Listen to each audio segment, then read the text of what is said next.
할렐루야. 오늘 하나님께서 우리에게 주시는 은혜로 말미암아 기쁨의 찬양과 감사의 고백이 넘쳐나는 복된 날이 되시기를 바랍니다. 오늘 말씀은 사무엘하 6장 20절에서 23절입니다. 다윗이 자기의 가족에게 축복하러 돌아오매 사울의 딸 미갈이 나와서 다윗을 맞으며 이르되 이스라엘 왕이 오늘 어떻게 영화로우신지 방탕한 자가 염치 없이 자기의 몸을 드러내는 것처럼 오늘 그의 신복의 계집종의 눈앞에서 몸을 드러내셨도다 하니 다윗이 미갈에게 이르되 이는 여호와 앞에서 한 것이니라. 그가 내 아버지와 그의 온 집을 버리시고 나를 택하사 나를 여호와의 백성 이스라엘의 주권자로 삼으셨으니 내가 여호와 앞에서 뛰놀리라. 내가 이보다 더 낮아져서 스스로 천하게 보일지라도 내가 말한 바 계집종에게는 내가 높임을 받으리라 한지라. 그러므로 사울의 딸 미갈이 죽는 날까지 그에게 자식이 없으니라. 아멘. 본문에 계시된 주님은 어떤 분이신가? 참 주인이신 하나님을 기뻐하는 참 예배자, 여호와 앞에 뛰노는 예배자가 되기를 원하십니다. 다윗도 가족에게 돌아옵니다. 그 다윗을 맞은 미갈이 다윗을 비웃습니다. 이스라엘 왕이 어떻게 영화로우신지 방탕한 자가 염치 없이 몸을 드러내듯 하셨습니다. 라고 말하죠. 16절에서 다윗이 여호와 앞에서 뛰노는 것을 보고 심중에 업신여긴 것을 그의 입으로 표현한 것입니다. 그에 대해 다윗이 미갈에게 대답합니다. 이는 여호와 앞에서 한 것이다. 여호와께서 내 아버지와 온 집을 버리시고 나를 선택하여 이스라엘의 주권자로 삼으신 것. 따라서 나는 여호와 앞에서 뛰놀 것이다. 아무리 어린아이같이 내가 볼 때 하찮아 보인다 할지라도 나는 하나님 앞에서 이렇게 기뻐할 것이다. 라는 고백이죠. 결국 사울의 딸 미갈은 죽는 날까지 자식이 없게 되는 하나님의 판단을 받게 됩니다. 오늘 본문은 느닷없이 다윗과 미갈의 부부싸움이 소개되고 있습니다. 왜 이 이야기가 들어있을까요? 바로 누가 주인이신가에 대한 문제를 강조하기 위함입니다. 다윗은 주인이신 하나님을 경배하는 예배자였고 미갈은 그 예배를 단지 구경하는 구경꾼이었을 뿐입니다.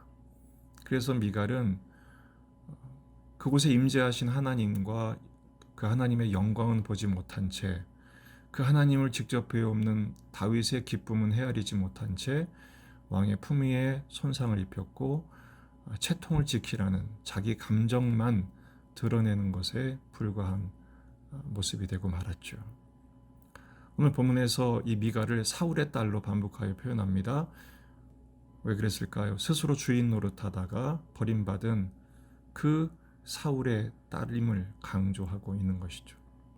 하나님이 주인 되셔서 임재하시고 그 영광 앞에 어린아이같이 한없이 기뻐했던 다윗의 모습을 이해할 리가 없죠. 그에게는 하나님도 없고 다윗에 대한 인간적인 감정밖에 남지 않았기 때문에 불평과 시비를 표현하는 것에 불과했습니다. 하나님과 하나님 나라를 보지 못한 영적인 눈이 먼 것의 모습이죠. 다윗은 21절 22절에서 이는 여호와 앞에서 한 것이다. 그러므로 여호와 앞에서 나는 뛰놀 것이다. 라고 고백하고 있습니다. 하나님의 하나님 되심을 인정한 것이죠. 하나님의 주권을 고백한 것입니다.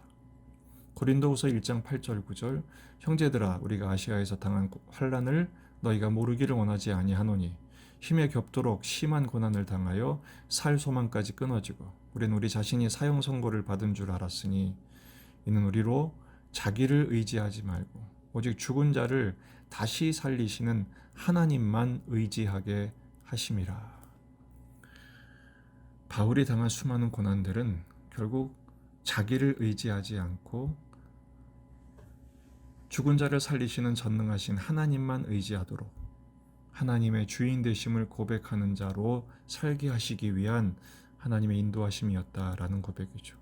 우리 예수님께서 내 뜻대로 마시옵고 아버지의 원대로 되기를 원하나이다 고백했던 그 고백을 말이죠. 결국 하나님의 주인 되심을 보지 못했던 미갈은 죽는 날까지 자식을 보지 못했습니다. 고대 사회에서 자식이 없다는 것은 고통이고 절망이죠. 하나님은 사울을 버리심을 미갈을 통해서 확증하신 것입니다. 다윗의 가문에 사울의 계열을 차단하신 것이죠. 반면에 다윗의 다른 아내들은 모두 자식이 있었지만 미갈은 무자했습니다. 자신이 주인 되었던 사람의 그 인생의 초라함을 극명하게 대조하고 계십니다. 오늘 말씀은 두 가지로 적용이 가능합니다. 첫째는 하나님을 주인 삼는 기쁨을 회복하자라는 것입니다. 다윗처럼 여호와 앞에 뛰놀리라. 우리의 공적인 예배가 하나님의 임재와 영광을 경험하는 그 감격, 기쁨으로 우리는 지금까지 너무 점잖게, 장엄하게, 준엄하게 예배를 하고 있는데 어린아이같이 뛰노는 모습도 사실은 필요합니다. 두 번째는 삶의 예배, 바로 동행과 하나님의 그 동행하심과 우리에게 복 주심으로 말미암아 감사와 찬양이 넘치는 여호와 앞에 뛰노는 삶이 되어야 하죠. 그 가운데 참된 예수님 안에서의 기쁨이 회복될 줄로 믿습니다. 사무엘서는 계속해서 사무엘상 2장 30절 말씀을 우리에게 반복하여 교훈하고 있습니다. 나 여호와가 말하노니 나를 존중히 여기는 자를 내가 존중히 여기고 나를 멸시하는 자를 내가 경멸하리라. 이번 주일 예배가 하나님 앞에 우리가 마스크하고 이전처럼 그렇게 막 뛰면서 찬양할 수는 없지만, 예배할 수는 없지만 우리의 그 내면은 말할 수 없는 기쁨과 감격과 그리고 하나님을 향한 사랑으로 그렇게 기뻐하며 기대하며 예배하는 헌신의 예배가 될 수 있기를 바랍니다. 본당에서 예배하든지 온라인으로 예배하든지 간에 전심을 다하여 여호와 앞에 뛰놀듯이 예배하고 그로 인한 기쁨과 감사의 찬양을 드리는 우리가 되길 바랍니다. 두 번째는 미갈을 반면교사로 삼는 것입니다. 그는 원망과 시비를 걸었던 사람입니다. 하나님을 보지 못했기 때문이죠. 빌립보서 2장 12절에 14절 그러므로 나의 사랑하는 자들아 너희가 나 있을 때뿐 아니라 더욱 지금 나 없을 때에도 항상 복종하여 두렵고 떨림으로 너희 구원을 이루라.